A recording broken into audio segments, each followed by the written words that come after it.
Saul के पास एक अच्छा मौका आया जो परमेश्वर को संतुष्ट करने में असफल हो रहा था। परमेश्वर ने शमूएल के द्वारा साउल से कहा, मैं अमलीकियों को उस सजा का दंड दूंगा जो उन्होंने मिस्र से आते समय मेरी प्रजा के साथ किया था। अब जाओ, अमलीकियों पर आक्रमण करो और जो कुछ उनका है उसे पूरी तरह नष्ट कर दो। पुरुषों, स्त्रियों, बच्चों, शिशुओं और पशुओं को भी मार डालो। वहां 600 से अधिक सैनिक इकट्ठे हुए थे, क्योंकि निर्गमन के समय से ही अमलीकियों के प्रति इजराइल की घृणा भटक रही थी। साउल और उसकी सेना ने इजराइल देश से मिस्र के प्रवेश द्वार तक अमलीकियों को हराया। यह जीत परमेश्वर की आज्ञा और मदद के कारण थी, सेना के आकार के कारण नहीं। साउल एक राजा और नेता के रूप में अपनी योग्यता और सामर्थ्य को लोगों को दिखाना चाहता था, क्योंकि यह योनादान ही था जिसने फलिश्तियों के खिलाफ एक बड़ी जीत हासिल की थी।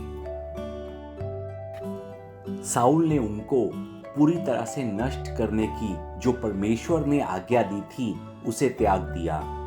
उसने दिखावे के लिए अमलेक के राजा अगाग को छोड़ दिया। हा हा, देखो, मैंने शत्रु राजा को बंदी बना लिया है।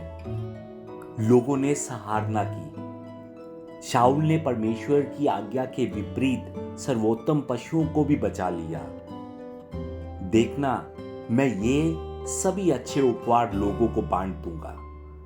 साउल लोगों की प्रशंसा का बहुत प्यासा था। साउल सिर्फ इससे संतुष्ट ना हुआ, उसने अपने सम्मान में एक प्रतिमा बनवाई और इसके साथ उसने परमेश्वर की महिमा चुरा ली। जब शमूएल ने उसे गिलगाल जाने के लिए कहा था, तब वह वहां नहीं गया, लेकिन इस बार वह अपनी जीत के नशे में वहां गया। परमेश्वर को पछतावा हुआ कि उसने साउल को राजा बनाया। साउल ने परमेश्वर की आज्ञा ना मानी, इसलिए शमूएल ने पूरी रात प्रभु से प्रार्थना की कि वह अपने पापों से वापस लौट आए। शमूएल साउल से मिलने गया और बोला, फिर ये मेरे कानों में भेड़ों का मिमाना क्या है? यह जो मैं पशुओं को गिराने की बात सुन रहा हूं, ये क्या है? साउल ने उत्तर दिया, मैंने तेरे परमेश्वर यहोवा को बलि चढ़ाने के लिए अच्छी से अच्छी भेड़ बकरियां और गाय बैल बचा लिए हैं। ये बात सुनकर शमूएल ने कहा, क्या यहोवा होम बलि और बलिदान से प्रसन्न होता है या यहोवा की आज्ञा को मानने से? जैसे तुमने परमेश्वर को इनकारा है, वैसे ही परमेश्वर ने भी तुझे आज राजा होने से इनकार कर दिया है।